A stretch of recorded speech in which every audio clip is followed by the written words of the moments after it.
Students, আমরা profit and লসের তিনটে পার্টিকুলার প্রবলেম আজকে এই ভিডিওতে ডিসকাস করছি।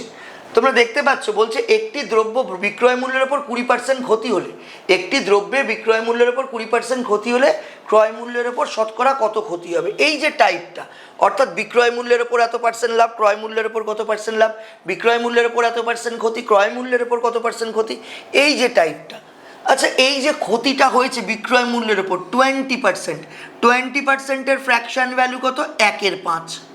এইবার ক্ষতিটা হয়েছে বিক্রয় মূল্যের ওপর, তাহলে 5 ইউনিট নিশ্চয়ই সেলিং প্রাইস আর 1 ইউনিট নিশ্চয়ই লস। আমি এই পেনটা 5 টাকায় তোমাকে বিক্রি করলাম, আমার 1 টাকা লস হলো, তাহলে আমার কেনা দামটা কত ছিল? ডেফিনেটলি এই 5 টাকার বেশি ছিল। কত ছিল তাহলে কেনা দাম? কেনা দাম ছিল 5 আর 1 6 টাকা।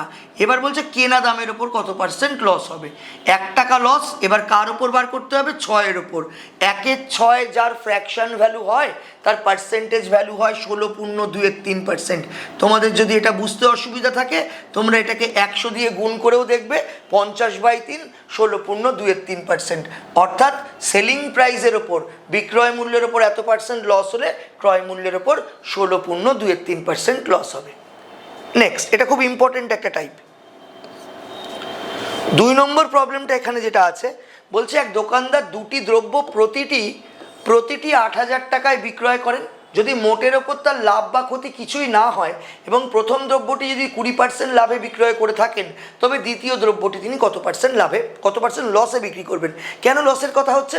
কারণ প্রথমটায় লাভ করেছে, অথচ ওভারঅল প্রফিট লস তার কিছু হয়নি, তাহলে ডেফিনেটলি সেকেন্ডেরটা তাকে লসেই বিক্রি করতে হবে। এবার আমরাও এই সব টাকা নিয়ে যাব না, আমরা ইউনিট মেথড দিয়ে যাব। এই 20%-এর ফ্র্যাকশন ভ্যালু কত? 1/5। অর্থাৎ দোকানদার 5-এ কিনে 6-এ বিক্রি করেছেন। এবার ব্যাপারটা হচ্ছে দোকানদার প্রতিটাই 8,000 টাকা করে বিক্রয় করেছেন, তাহলে প্রথমটার কেনা দাম 5 ইউনিট, বিক্রি করা দাম 6 ইউনিট, তাহলে দ্বিতীয়টারও তো বিক্রি করা দাম বা বিক্রয় মূল্য 6 ইউনিট হতে হবে, কারণ দুটোরই তো বিক্রয় মূল্য সেম। এটা 6-এ বেচেছে মানে এটা তো 6-এ বেচতে হবে। তাহলে এবার দাঁড়ালো কি?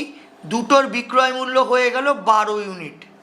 তাহলে এখানেও দুটোর ক্রয় মূল্য 12 ইউনিট হতে হবে। তার কারণ ওভারঅল কোশ্চেনে বলেছে ওভারঅল প্রফিট লস কিছু হয়নি, তার মানে যত ইউনিটে বেচবে তত ইউনিটেই কিনবে। তাহলে টোটাল কিনেছে 12 ইউনিটে, তার মধ্যে প্রথমটা কিনেছে 5 ইউনিটে, তাহলে দ্বিতীয়টা নিশ্চয়ই কিনেছে 7 ইউনিটে। তাহলে এবার দাঁড়ালো কি? দ্বিতীয় দ্রব্যটা 7-এ কিনে 6-এ বিক্রি করে দিয়েছে, 1 ইউনিট লস। কার ওপর? এই ক্রয় মূল্য 7-এর ওপর। আমরা জানি 1/7 যার ফ্র্যাকশন ভ্যালু তার পার্সেন্টেজ ভ্যালু 14.27%। অসুবিধা হলে তোমরা এটাকে 100 দিয়ে গুণ করে পার্সেন্টেজ সাইন বসিয়ে দেখবে, সেটা 14.27%ই আসবে। অর্থাৎ যদি দুটো দ্রব্য একই দামে বিক্রি হয়ে থাকে, প্রথমটায় এত পার্সেন্ট লাভ হয়, তাহলে দ্বিতীয়টায় এত পার্সেন্ট লস হতে হবে, তবেই মোটের ওপর লাভ বা ক্ষতি কিছুই হবে না। নেক্সট, এই অঙ্কটা ভীষণ ইম্পর্টেন্ট একটা টাইপ, ভালো করে বুঝে নিও। এক ব্যবসায়ী 10% ক্ষতিতে একটি দ্রব্য বিক্রয় করেন। অর্থাৎ ব্যবসায়ীটি যদি 100 টাকায় জিনিসটা কেনেন, তাহলে তিনি 90 টাকায় জিনিসটা বিক্রি করেন। যদি তিনি দ্রব্যটি 20% কম দামে ক্রয় করতে পারতেন, যদি তিনি 20% কম দামে কিনতে পারতেন, তাহলে কত টাকায় কিনতেন? 80 টাকায় যদি তিনি কিনতে পারতেন, এবং 55 টাকা বেশি দামে যদি তিনি বেচতে পারতেন, এই 55 টাকা বেশি দাম মোর, এই দামে যদি তিনি বেচতে পারতেন, তবে তার 40% লাভ হতো। এই 40% লাভটা কার ওপর হবে? এই এখন কেনা দামের ওপর হবে, আগের কেনা দামের ওপর তো হবে না, কারণ এখন তো কেনা দাম চেঞ্জ হয়ে 80 ইউনিট হয়েছে। তাহলে এই 40% লাভ হবে এই নতুন কেনা দামের ওপর। প্রশ্ন হচ্ছে দ্রব্যটির ক্রয় মূল্য, মানে অরিজিনাল ক্রয় মূল্য, এই 100 ইউনিটের ভ্যালু।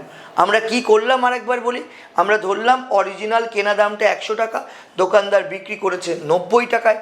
যদি তিনি 20% কমে কিনতে পারতেন, 20% লেস, 20% কম দামে কিনলে তাহলে তিনি 80-তে কিনতেন সে, এবং 55 টাকা বেশি দামে বিক্রি করতে পারলে তার 40% লাভ হতো। তাহলে এই 80-র 40% লাভ হতো। কোনো শর্তেই তোমরা এই 90-র সঙ্গে 55 এখানে অ্যাড করে দেবে না, এটাকে হাতে রাখো। এবার 80-র 40% মানে কত? 80-র 40% মানে 32 টাকা। তাহলে 80 টাকায় কিনে 32 টাকা লাভ করলে আমরা নিশ্চয়ই 112 টাকায় জিনিসটা বিক্রি করব। আগে বিক্রি হচ্ছিল 90 টাকা বা 90 ইউনিটে, এখন বিক্রি হচ্ছে 112 টাকা বা 112 ইউনিটে। এই ডিফারেন্স কত ইউনিট হলো? 22 ইউনিট। এই 22-এর ভ্যালুই তো কোশ্চেনে বলেছে যে যদি 55 টাকা বেশি হতো তাহলে 22 ইউনিটের ভ্যালুই 55, আমাকে 100 ইউনিটের ভ্যালু বার করতে হবে। আমি যদি 11 দিয়ে কাটি আমি 2 পাবো, 11 দিয়ে কাটলে আমি এটা 5 পাবো। এবার আমাকে 100 ইউনিটের ভ্যালু বার করতে হবে। 2-এর 50 গুণ হচ্ছে 100, তাহলে 5-এর 50 গুণ এদিকে আসবে, 5-এর 50 গুণ হচ্ছে 250। অর্থাৎ যদি 55 টাকা বেশি দামে বিক্রি করি সেক্ষেত্রে আমার সেলিং প্রাইস 112 ইউনিট, আমার কস্ট প্রাইস তো সেই 90 ইউনিট, ডিফারেন্সটা 22 ইউনিট। 22 ইউনিট মানে 55, 100 ইউনিটের ভ্যালু 250, অর্থাৎ জিনিসটার ক্রয় মূল্য হবে 250 টাকা। তো এই 3টে প্রবলেম বলার ছিল আজকে, সেগুলো আমরা বললাম। আমাদের চ্যানেলের এই প্রবলেমগুলো যেগুলো আমরা এখানে ভিডিওতে দিচ্ছি সেগুলো যদি তোমাদের ভালো লাগে তোমরা আমাদের চ্যানেলটাকে সাবস্ক্রাইব করতে পারো, লাইক শেয়ার করে আমাদেরকে সাপোর্ট করতে পারো। Thank you.